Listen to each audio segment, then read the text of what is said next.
Salam dan puji Tuhan, kita masih berjumpa kembali dan salam jumpa.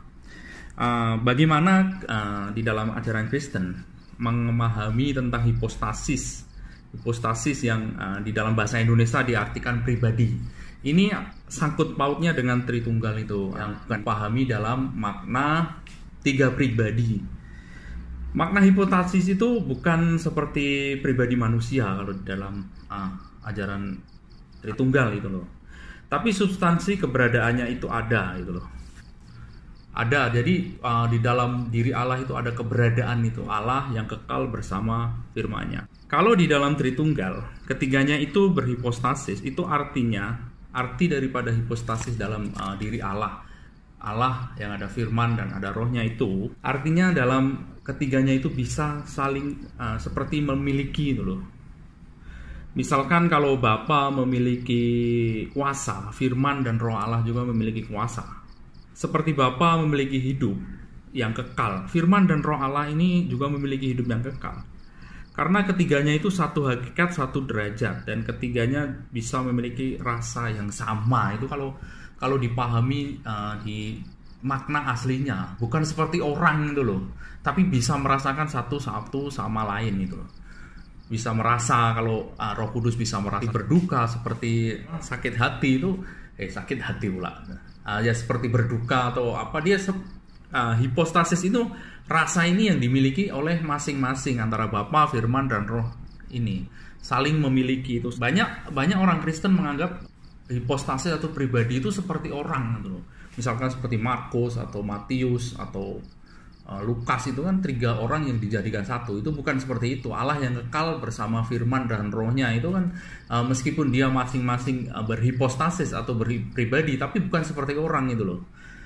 Dan hipostasis inilah yang membedakan dengan ciptaan, khususnya manusia. Karena di dalam masing-masing antara Allah, firman dan roh Allah ini bisa saling berinteraksi itu satu sama lain. Makanya ketika Allah menciptakan manusia, Allah Bapa berinteraksi dengan firman ini, dan di dalam Kejadian pasal 1 ayat 26, berfirmanlah Allah, baiklah kita menjadikan manusia menurut gambar dan rupa kita. Ayat ini kenapa Allah menggunakan kata kita, padahal Allah itu satu-satunya pencipta kan? Karena Allah atau Bapa itu pada waktu penciptaan dia berinteraksi dengan firman ini yang berhipostasis. Maka dia menggunakan kata kita, tapi ditutup dengan ketunggalannya. Makanya penciptaan itu ya ada interaksi antara dirinya Allah yang kita sebut Bapa dengan firman Allah itu, yang kita sebut anak itu, yang akhirnya nanti menjadi yang turun menjadi Yesus itu. Hipostasis atau pribadi ini tidak dimiliki manusia itu loh. Dalam kenapa tidak dimiliki manusia? Karena firman dan diri manusia itu seperti roh manusia itu satu lekat itu loh. Tidak memiliki kuasa seperti ini, karena manusia itu, Allah itu kan bukan manusia. Memang ada bedanya, ini yang membedakan. Makanya antara diri kita, firman kita, roh kita, memang di dalam diri kita juga ada seperti itu. Cuma kita ditempatkan di dalam satu wadah ini, tubuh ini. Tapi firman dan roh kita dan diri kita ini tidak bisa saling berinteraksi seperti Allah ini.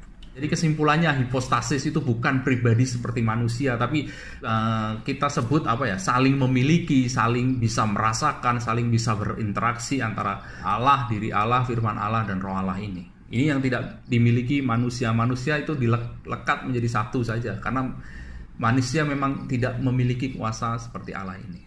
Karena Allah berhipostasis inilah, itu sebabnya kalau orang Kristen membaca Alkitab, itu tidak heran kalau Yesus itu selalu berinteraksi dengan Bapa. Misalkan kalau Yesus berdoa atau Yesus mengucap syukur atau dan lain sebagainya, itu memang hal yang biasa karena hipostasis ini memiliki, merasakan, juga bisa berinteraksi. Itulah yang membuat kita sebagai orang Kristen kalau baca Alkitab tidak merasa heran kalau Yesus itu misalkan berdoa. Mungkin cukup sekian, Tuhan memberkati.